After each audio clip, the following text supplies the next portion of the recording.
오늘 설교의 제목을 보면 이렇게 되어 있습니다. 존재 이유를 망각한 교회. 우리 한번 따라서 해보십시다. 존재 이유를 망각한 교회. 존재 이유를 망각한 교회. 잘했다는 이야기일까요? 잘못했다는 이야기일까요? 예, 잘못했다는 이야기가 제목으로 나와버렸습니다. 말씀을 읽다 말고 어찌하다 보니까 우리가 잘못하고 있다고 하는 내용이 오늘 설교의 제목이 되어버리고 말았습니다. 그 말은 오늘 말씀을 통해서 우리가 좀 깨닫고 잘해야 되겠다, 그러한 의지를 담고 전하는 말씀입니다.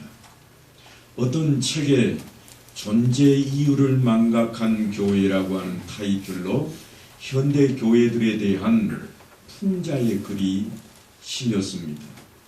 그 내용이 얼핏 보면 교회에 대한 이야기인지 전혀 알 수가 없습니다. 그런데 교회에 대한 이야기랍니다. 풍자의 글을 쓴 필자가 이 글은 교회를 위해서 썼습니다 하고 해놓았으니 틀림없이 교회에 대한 이야기입니다. 지금부터 그 이야기를 좀 나누고자 합니다. 암초가 가득한 해안선이 있습니다. 우리나라에는 그렇지 않습니다만 외국에 나가면 그냥 암초로만 해안가가 몇 킬로 아니 몇십 킬로가 이어지는 그런 땅들이 종종 있습니다. 폭풍이 몰아치는 날이면 종종 배들이 난파되어서 해안으로 떠밀려오고 선원들이 죽거나 혹은 다치기도 했습니다. 사람들은 그저 해안가에 생선이나 조개를 주우러 나갔다가 죽은 사람을 발견하고 뒤늦게 그것을 수습하며 침통에 빠지는 경우가 종종 있었습니다. 그래서 폭풍우가 몰아칠 때마다 마을 사람들은 그 폭풍우를 뚫고 나가서 구조하는 일을 시작했습니다. 하지만 워낙 넓은 그러한 암초 지역이어서 조금 늦게 도착하는 바람에 충분히 구조될 수 있는 사람들이 목숨을 잃는 안타까운 경우도 있었습니다. 그래서 마을 사람들은 잘 보이는 해안가 언덕 위에다가 감시 초소를 만들기로 했습니다. 시간이 지나면서 이런 이야기가 소문을 타고 멀리까지 전해졌습니다. 그래서 그 일에 동참하기를 원하는 사람들이 많아졌습니다. 그러자 그 긴 해안가에 여기저기 감시 초소가 여러 개 세워졌습니다. 이제는 난파선들을 아주 효율적으로 구조하고 피해를 당한 선원들을 잘 보살필 수 있게 되었습니다. 자그마하게 대충 지었던 감시 초소는 점점 그 규모가 커지게 되었고 사람들은 자기들이 속해 있는 감시 초소를 아름답게 꾸미고 예쁘게 단장하기 시작했습니다. 그리고 그 아름다운 해안에 언덕 위에는 예쁜 감시 초소들이 여기저기 세워졌고 그곳을 찾아오는 사람들이 생기게 되었습니다. 그때부터 마을 사람들에게는 이상한 기분이 들기 시작했습니다. 자신들의 땅이 외부인들에 의해서 조금씩 잠식 당하기 시작한 겁니다. 또 자신들이 처음 시작했던 일들은 다른 사람들에게 이제는 다 빼앗겨버린 것 같았습니다. 그래서 여러 가지 규칙을 만들었습니다. 이제는 신규로 건축하는 일은 꿈도 못 꾸게 했습니다. 그러자 사람들은 자기들이 속해 있는 감시초소 주변에다가 금을 긋고 담장을 치기 시작했습니다. 그리고 건물을 견고하게 다시 짓고 좋은 시설을 갖추었으며 심지어는 그것을 사고 팔기까지 합니다. 또 감시 초소 사이에는 알력이 생겨나고 이제는 서로 반목하는 일이 벌어졌습니다. 그래서 규칙을 더욱 강화시킵니다. 구조활동을 게을리하거나 참여하지 않는 그런 감시 처소는 퇴출하기로 했습니다. 그렇게 되자 여유가 있는 감시 처소의 주인들은 구조원을 고용하기 시작했습니다. 그리고는 자신들은 주말만 되면 그곳에 와서 재미있게 놀다가 쉬다가 가곤 하였습니다. 그리고 드디어는 회원제가 도입되는가 싶더니 아무나 들어갈 수 없는 그런 금지 구역이 되어버리고 말았습니다. 이 글을 쓴 사람은 이것은 교회에 대한 풍자요, 금지 구역은 다름 아닌 교회라, 그렇게 토를 달고 있습니다. 처음에는 세상을 구하려는 것처럼 보였지만 이제는 문을 닫아 걸고 자기들끼리 잘 지내려고 하는 것이 교회가 되었다고 하는 그런 내용이었습니다. 무엇이 그렇게 보이게 하고 있을까요? 교회는 분명히 성장하려고 하는 경향이 있습니다. 하지만 모든 교회가 다 그런 것은 아닙니다. 어떤 교회는 새로운 교인들이 오는 것을 싫어합니다. 그런 교회가 세상에 어디 있겠는가 싶겠지만 가만히 들여다보면 꽤나 있습니다. 이유는 여러 가지가 있겠지만 그 속내를 들여다보면 오직 하나입니다. 기득권 때문입니다. 나보다 나은 사람이 들어오면 안 됩니다. 나보다 잘하는 사람이 들어오는 것도 싫습니다. 왜냐하면 더 이상 내가 잘나 보이지 않기 때문입니다. 분위기가 깨져버린다고 생각을 합니다. 굴러온 돌이 박힌 돌을 뽑아낸다고 스스럼 없이 입술을 열어서 거침없는 말을 쏟아냅니다. 교회가 점점 세상과 다를 것 없는 곳으로 변해가고 있는 것입니다. 우리 교회는 안 그런 것 같다고요? 글쎄요, 예배당 안에 들어와서는 안 그런지 모르겠지만 구역 소식을 전해 들어보면 그 이상을 하고 있는 것이 우리 교회입니다. 왜 그렇게 예수님이 아닌 다른 곳에 우리는 집중을 하고 있을까요? 말로는 예수를 믿는다고, 그것이 내 신앙이라고 외치고 있으면서 우리가 사는 현장으로 들어가 보면 예수는 온데간데 없고, 내 살기 더 편해야 되겠고, 내가 더 좋은 소리를 들어야만, 내게 자랑거리가 되어야만 된다고 하는 생각에 우리 자신을 묻어버리고 있을까요?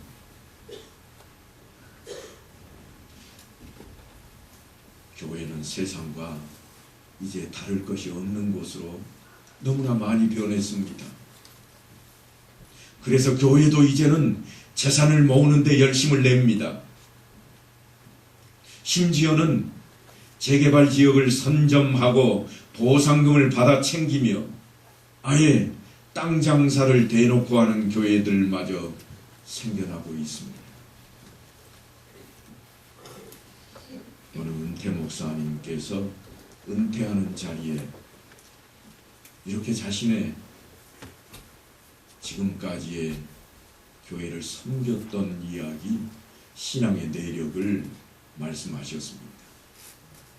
그분이 은퇴하시는 동안 40년이 넘게 교회를 섬겨오셨는데 그동안 교회를 몇 개 세웠는가 하면 17개를 건축했다고 그렇게 말씀을 하셨습니다. 저는 우리 교회 리모델링 한 번 하면서도 너무 힘들더라고요. 그런데 그분은 17개의 교회를 새롭게 지으셨으니까 얼마나 대단한지 아시겠죠? 그분이 이렇게 말씀을 하셨습니다. 자기가 17개의 교회를 개척할 때마다 교회를 세웠는데 멋지게 세웠답니다. 그런데 하나님의 은혜로 교회를 세우는 곳마다 땅값이 몇 배로 올라서 하나님의 은혜가 자기에게 끊임이 없었다고 합니다. 이 동네에 가서 개척을 하고 교회를 지었더니 땅값이 10배요. 그래서 어쨌다는 이야기입니까? 땅 팔고 다른 데에다 개척을 다시 했다는 겁니다. 그 17번을 그렇게 하셨다고 자랑하는 거예요. 그러면 이 동네에서 교회에 나오셨던 분들은 예수를 잘 믿겠다고 하나님의 은혜라고 그래서 머물던 분들은 저 동네로 따라갔을까요? 아마도 못 따라갔을 겁니다. 목사님에게는 은혜지만 이 성도에게는 아픈 상처가 되었을 겁니다. 제가 17번이나 개척을 하고 10배가 넘는 땅값으로 하나님의 은혜를 더하셨다고 하는 말에 속이 찔렸습니다.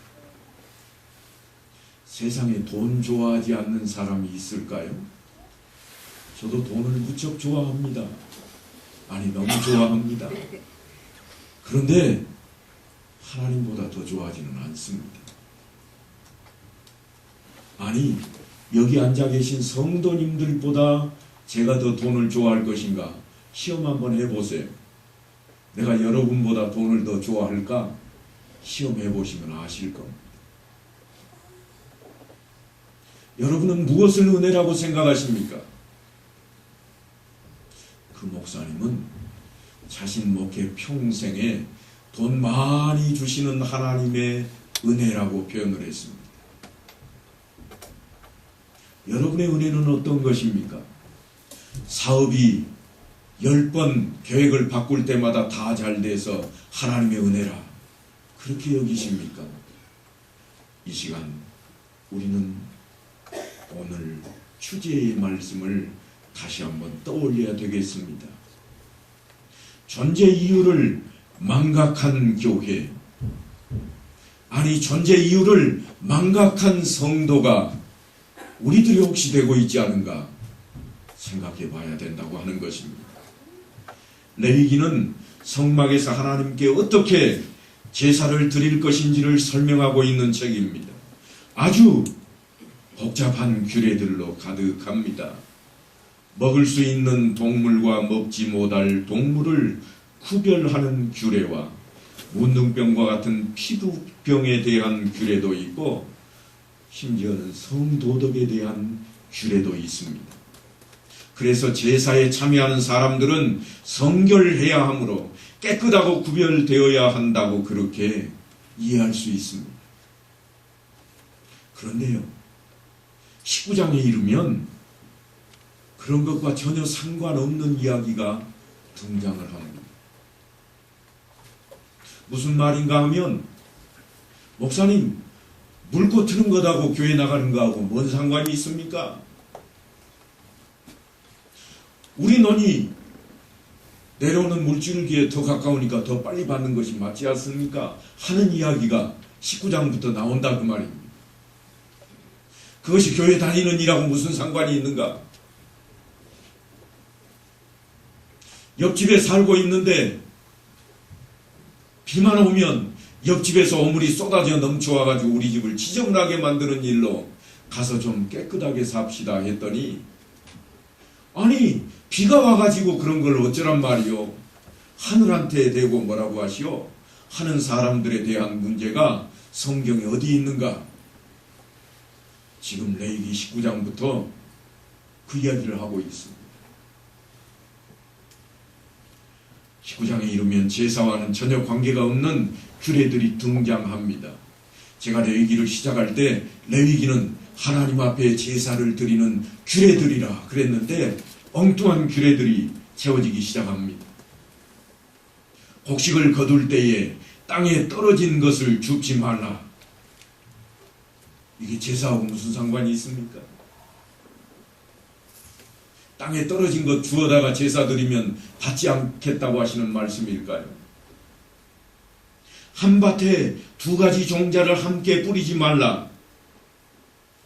두 가지 재료를 섞어서 집주한 옷은 입지도 말라. 이 옷 벗어야 될까요? 이거 두 가지만 섞었나요? 이거는 화학섬유가 많이 들어가 있어서 최소한 10가지 이상은 섞어서 만들었을 겁니다. 여러분들이 입고 있는 옷은 안 그럴까요? 그래서 그런 옷 입고 있으면 예배 드리는 자리에 나오지도 말라. 그래서 목화 한 가지로만 배를 짜서 통옷으로 그것을 입고 나와야만 정말 제대로 드리는 예배인가? 우리는 농사 짓는 사람들이니까 그런 거 모르겠어. 그러면 농사 얘기 한번 해보십시다. 19장에 보면요, 과일나무를 심으면 3년 동안은 그 열매를 따먹지도 말라 그랬습니다. 과일나무 심어놓고 특별히 매실나무 갖다가 심으시면 3년 동안은 따지도 않고 새나 먹어라 그러시나요? 아이고, 한 해밖에 안 됐는데 주렁주렁 많이도 열렸다. 다른 사람이 따가려고 하면요, 우리 집 것이요 따지마, 안 그러시나요? 우리가 과연 성경에 기록된 말씀대로 살고 있는가? 아니, 왜 하필이면 레위기에 이런 내용들이 나오고 있는가? 이런 규례들은 성막에서 드리는 제사와 무슨 관련이 있을까 의문이 생깁니다. 그런데 그 의문에 대한 결정타를 날리는 것이 있는데 그것은 다름이 아닌 희년에 관한 규례입니다. 오늘 우리가 읽은 본문의 내용입니다. 예배 드리는 것과 전혀 관계가 없을 내용으로 희년이 소개가 되고 있습니다. 희년에 이르러 돌아올지니 그것이 곧 그의 기억으로 돌아갈 것이니라. 밑도 끝도 없이 제가 마지막 구절을 읽었습니다. 무슨 이야기인가 하면 희년이 되면 종되었던 사람들은 해방되어서 자기 가족에게로 돌아가 버립니다. 남의 것을 많이 빌려 썼던 채무자들은 모든 빚이 탕감되어 버립니다. 무엇보다도 다른 사람에게 팔려갔던 토지와 가옥들이 본래 주인에게로 되돌아가 버립니다. 사실 엄청난 일이 벌어지는 것입니다. 하나님 앞에 드리는 제사법과 사람들의 신분이나 재산에 관한 법들은 전혀 상관이 없어 보입니다. 그럼에도 불구하고 레위기는 희년에 관한 규례로 그 끝을 마무리하고 있습니다. 그런데요, 조금만 생각해 보면 옛날부터 어느 민족이나 제사와 땅은 늘 맞물려 돌아가고 있습니다.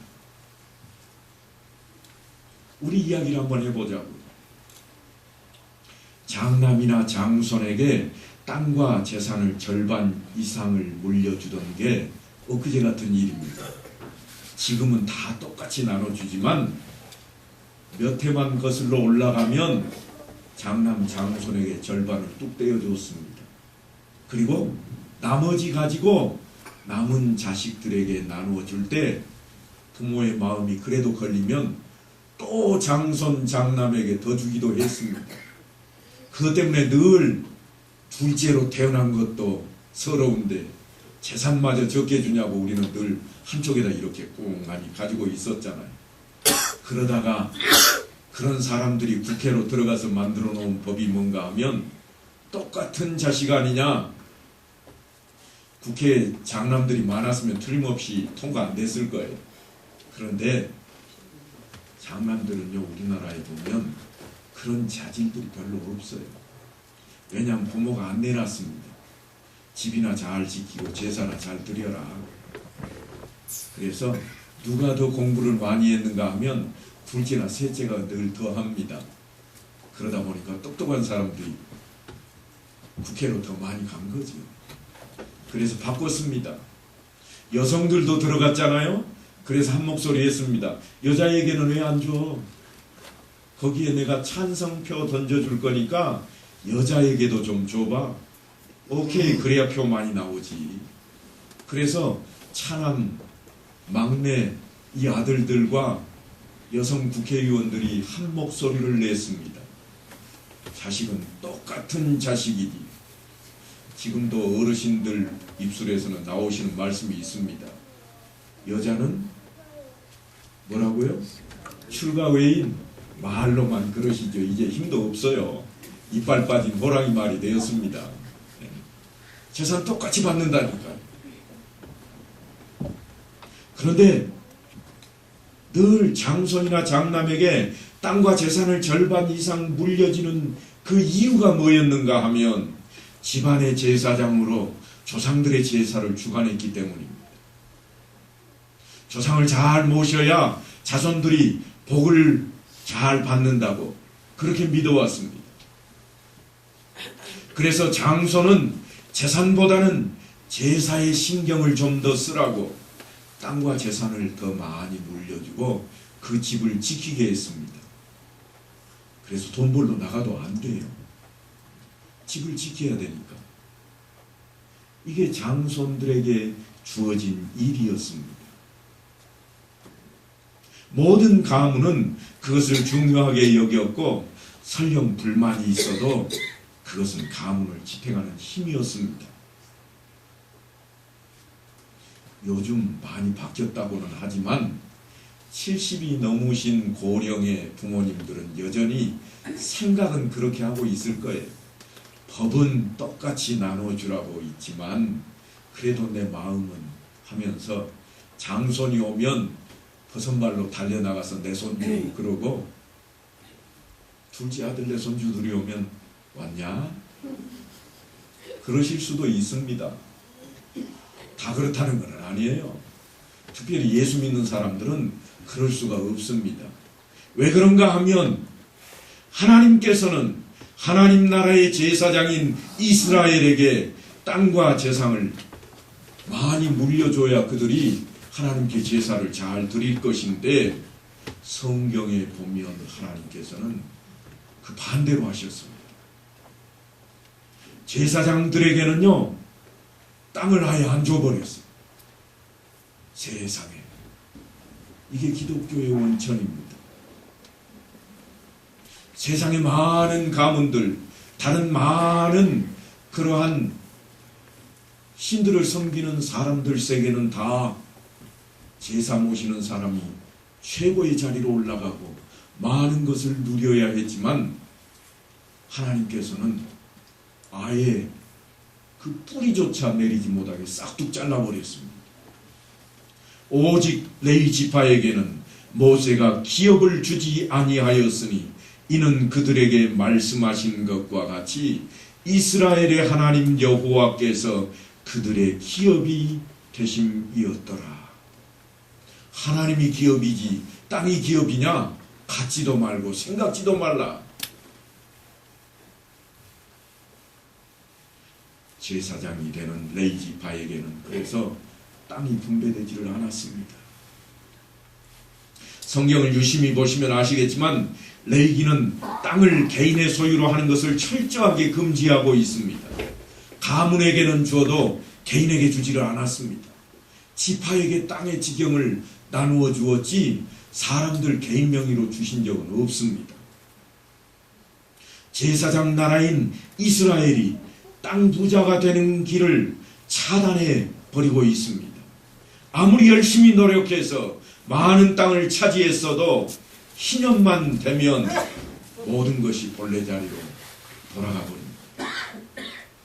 그래서 다윗은 이렇게 노래합니다. 시편 24편에 보니까 땅과 거기에 충만한 것과 세계와 그 가운데 사는 자들은 다 여호와의 것이로다. 제사장은 아무리 열심히 해도 손에 쥐는 것이 없으면서도 하나님께 제사는 열심히 드려야 되는 이중적인 부담 앞에 사람들은 보안이 벙벙해질 수밖에 없습니다. 그래도 제사장이 되어야 하는가? 하지만 이 희년에 관한 규례에는 하나님의 뜻이 고스란히 담겨 있습니다. 그래서 오늘 본문 말씀은 이렇게 시작합니다. 토지를 영구히 팔지 말 것은 토지는 다 내 것임이니라. 이 규례만큼 기독교의 본질을 잘 드러내는 것도 없을 것입니다. 희년을 우리는 각자마다 내 평생에 한 번은 경험합니다. 왜냐하면 희년은 7년마다 돌아오는 안식년이 7번 지나고 난 뒤에 옵니다. 그러니까 정확히 50년이 될 때마다 희년이 오는 것입니다. 그날이 되면 가나안 땅이 분배될 때 받았던 그 땅으로 회복이 되고 종이 되었던 사람들도 모두 제자리로 돌아가며 빚을 졌던 것도 다 탕감이 되어버립니다. 부자들에게는 억울하기 짝이 없지만 가난한 사람들에게는 다시 없는 희망의 날입니다. 그래서 토지를 사고 팔 때에도 남의 집에 종살이하러 들어갈 때에도 희년을 염두에 두고 그 값이 매겨집니다. 희년이 내년이면 올해는 땅값이 똥값입니다. 종값도 형편없습니다.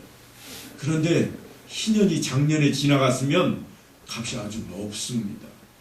왜냐하면 50년 동안 사용할 권리를 갖기 때문에 그렇습니다. 이러한 희년에 관한 규례는 사실 그런 면에서 보면 인간의 머리에서 나올 수는 없는 일입니다. 하나님께서 살아계신다고 하는 증거가 꼭 기적과 같은 일들에만 나타나는가 하면 그렇지 않습니다. 이런 규례 속에도 하나님의 살아계심이 그대로 드러나고 있습니다. 하나님께서는 400년이 넘는 긴 세월 동안 애굽에서 종살이하던 이스라엘 백성들을 구원하시고 홍해를 가르고 시내산으로 인도하신 후에 드디어 그들 앞에 음성으로 나타나셨습니다. 그리고 시내산 언약을 체결하시고 이스라엘을 제사장 나라로 삼으십니다. 그래놓고 이스라엘을 제사장으로 만들기 위해서 그들에게 십계명과 성막을 주었습니다. 이제 레위기를 마지막으로 우리가 오늘 다루고 있는데요. 이걸 잊어버리시면 안 됩니다. 십계명은 누구나 다 알고 있습니다. 우리의 삶에 대한 이야기이기도 하거니와 10가지밖에 안 되기 때문일 것입니다. 그러나 성막에 대해서는 물어보면 대부분 다 모릅니다.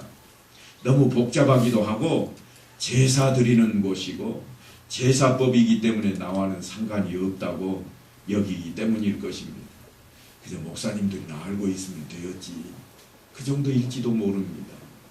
그러나 성막에 대한 내용은 얼마나 중요한지 출애굽기에도 절반가량이 차지하고 있고 레위기에는 통째로 차지하고 있을 정도로 중요한 내용들이 언급되어 있습니다. 그만큼 중요하다고 하는 것입니다. 종살이하던 사람들을 제사장으로 만들기 위해서는 교육이 필요한데 그것이 바로 십계명과 성막입니다. 십계명이 제사장을 위한 교과서라고 한다면 성막은 제사장을 위한 학교라고 할 수 있을 것입니다. 이것이 근본적으로 기독교와 다른 종교와 다른 내용입니다. 다른 종교라면 십계명은 열심히 지켜서 복을 듬뿍 받아낼 수 있는 비결책쯤으로 보여질 것입니다. 그리고 성막은 그저 그들이 찾아가서 싹싹 비는 신전이나 사당과 같이 복받는 장소라 그렇게 이해가 될 것입니다.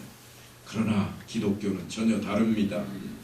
십계명은 제사장이 행해야 될 일입니다.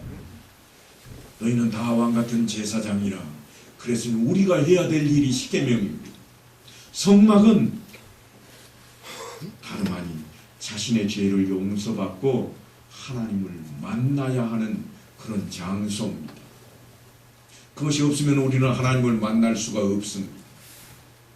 사도 바울은 그 이야기를 너희가 성전인 줄 알지 못하느냐 하고 우리가 스스로 성막인 것을 가르쳐주고 있습니다.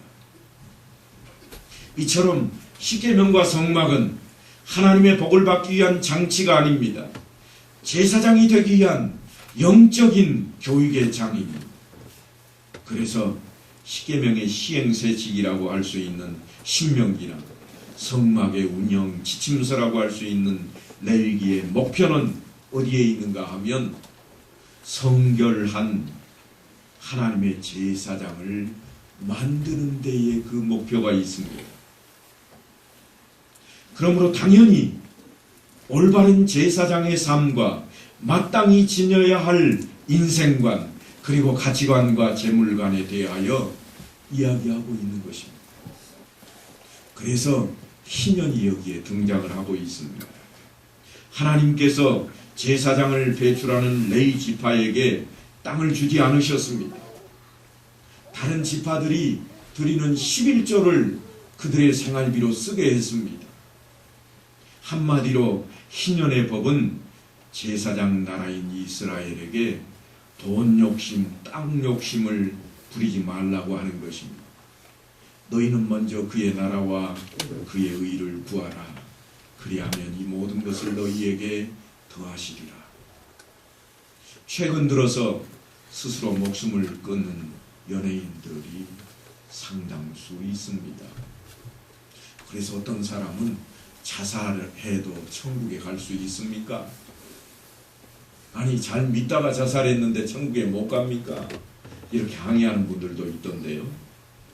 왜냐하면 그 중에 다수가 교회에 출석하던 그리스도인들이었기 때문입니다. 모든 성도들은 원칙적으로 제사장들입니다.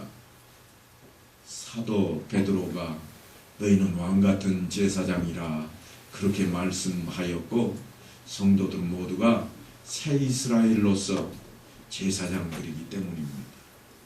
그런데 그 제사장이 목숨을 끊은 것입니다. 연예인들은 사회에서 주목을 받는 존재들로 아이들에게 그 영향력은 대단하다 할 것입니다. 엄청난 파급이 일고 있습니다. 그런데 왜 연예인들이 그런 일을 하고 있을까요? 그것은 우리가 잘못 가르쳤기 때문입니다. 잘못 배웠습니다. 연예인들뿐만 아니라 우리들도 잘못 배우면 그렇게 될 수 있습니다. 하나님의 말씀에 순종하기만 하면 복을 받는다고 가르쳤습니다. 그래서 세상에서 잘 되는 것이 은혜 받은 증거라 그렇게 여겼습니다. 제가 제 치부인 은퇴 목사님의 예를 들어서 설명을 드렸습니다. 그저 하나님께서 17번이나 교회를 지을 만큼 돈을 많이 주셔서 은혜라. 우리는 그렇게 생각하지 않습니까? 내 손주가 좋은데 취직하면 하나님의 은혜라. 떨어지면 하나님의 은혜가 아니라고 생각합니다. 내 아들이 사업에 성공하면 하나님의 은혜요. 사업에 실패하면 하나님의 은혜가 아니라고 생각합니다. 예수님은 생각도 안 합니다. 그 아들이 예수를 믿는지 믿지 않는지는 이야기 속에 등장도 하지 않습니다. 내 아들이 예수를 믿고 그래서 하나님의 도우심으로 사업에 성공했다. 그렇게 말하는 사람을 내가 못 들어봤습니다. 내 아들이 잘 됐답니다. 하나님의 은혜입니다. 다 그렇게 말씀합니다. 그 아들이 믿음이 좋은지 나쁜지는 관심도 없습니다. 손주대로 넘어가면 더합니다. 목사님 너무 바쁘대요. 교회 나가라고 말씀을 해보셨나요? 아니요. 잠도 못 자고 그렇게 열심히 아이에게 어떻게 교회 가라고 한답니까? 그러면서도 하는 이야기는 잘되면 하나님의 은혜고 못되면 기도 부족이라고 여깁니다.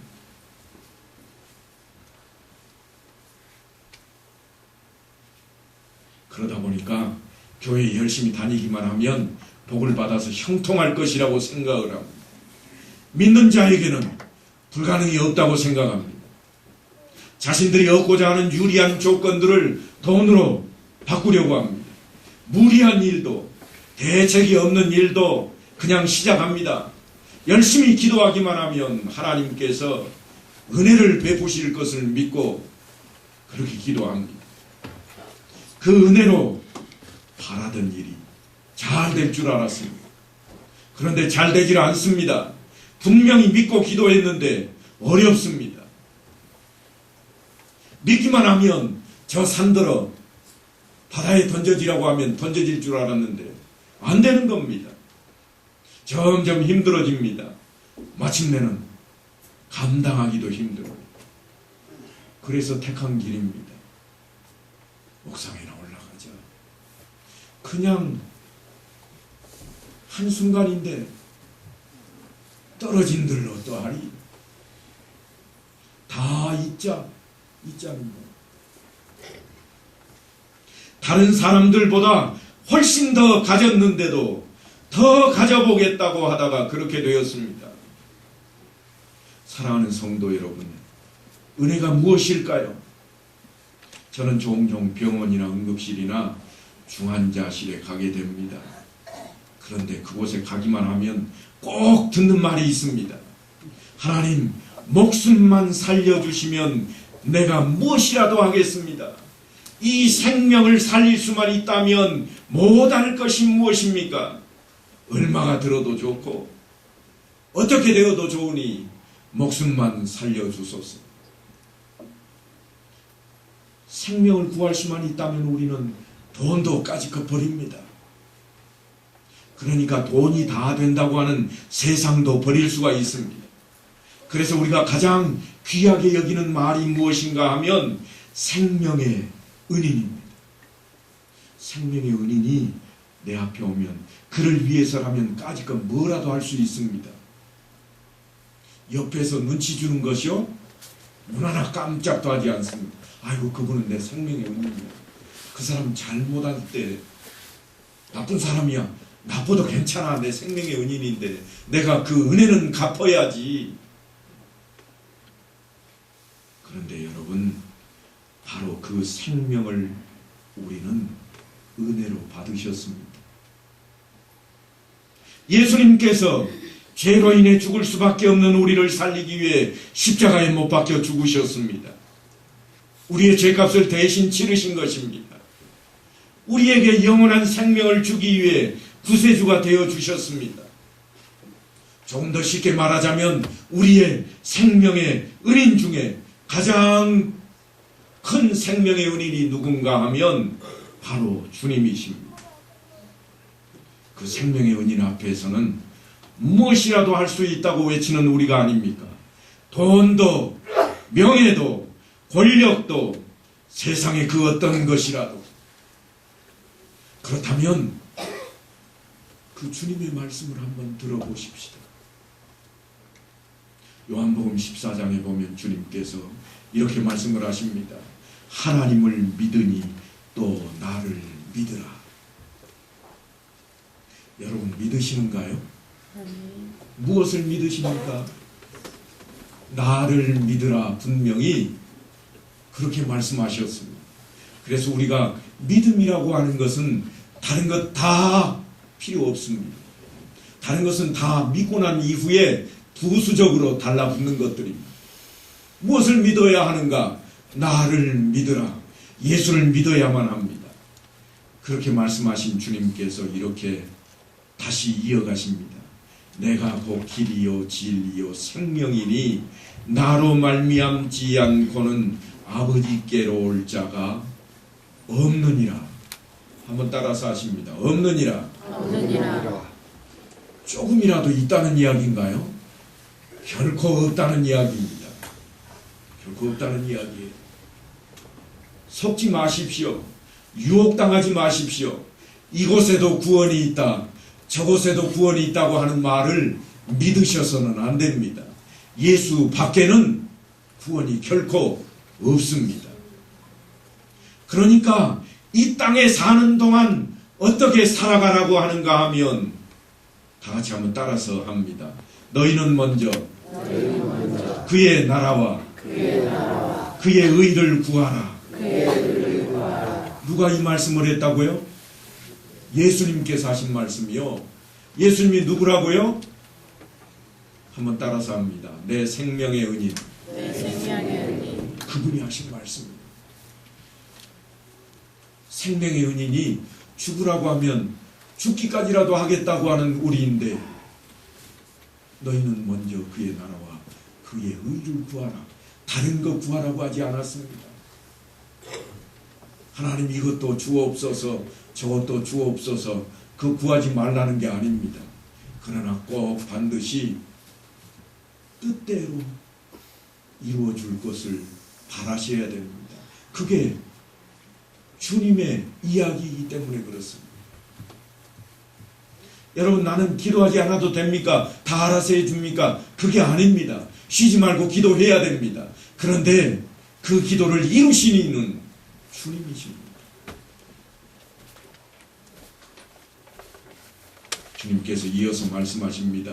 한 번 더 따라서 합니다. 그리하면 이 모든 것을 너희에게 더하시리라. 아멘. 이게 어떤 내용인가 하면 먹을 것, 입을 것, 뭐든지 다 그의 나라와 그의 의를 구하면 더하여 주실 것이라. 은혜가 무엇인가 하면 예수님이 나를 위해 십자가에 돌아가셨고 나를 구원하셨다고 하는 것입니다. 이것보다 더 큰 은혜는 없습니다. 나머지는 다 덤이라는 거예요. 그저 회사가 흥할 수도 있고 망할 수도 있습니다. 덤으로 받은 것이니까 까짓것 그러셔야 된다는 이야기예요.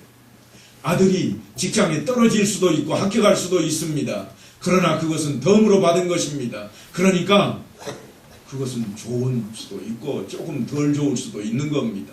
그러나 반드시 알아야 할 것은 나를 믿으라 했으니 내 아들도 예수를 믿어야 됩니다. 내 손주도 예수를 믿어야 됩니다. 이것이 먼저가 아니면 다른 것은 다 헛것입니다. 사랑하는 성도 여러분, 이제는 더 이상 땅의 것에 연연하지 말아야 하겠습니다. 땅은 그저 우리가 잠시 머무는 곳일 뿐입니다. 우리 모두가 영원한 하나님 나라를 향해 달려가는 순례자들입니다. 세상 사람들은 흔히 이야기합니다. 호랑이는 가족을 남기고 사람은 이름을 남긴다고. 세상 사람들이 세상에다가 남겨야 될 것이라고 이렇게 주장하는 내용입니다. 그런데 예수 믿는 사람들은요, 예수 믿는 사람도 이름을 남겨야 됩니다. 그런데 어디다 남겨야 할까요? 생명책에 이름을 남겨야 됩니다. 한번 따라합니다. 생명책에 이름을 남기자.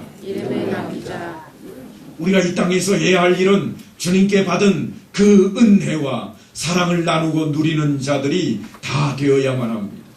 특별히 우리는 하나님의 영광을 온 몸으로 드러내는 하나님의 제사장들입니다. 그 제사장으로서 온전히 성결된 삶을 살아가는 성도들이 다 되시기를 간절히 축원합니다.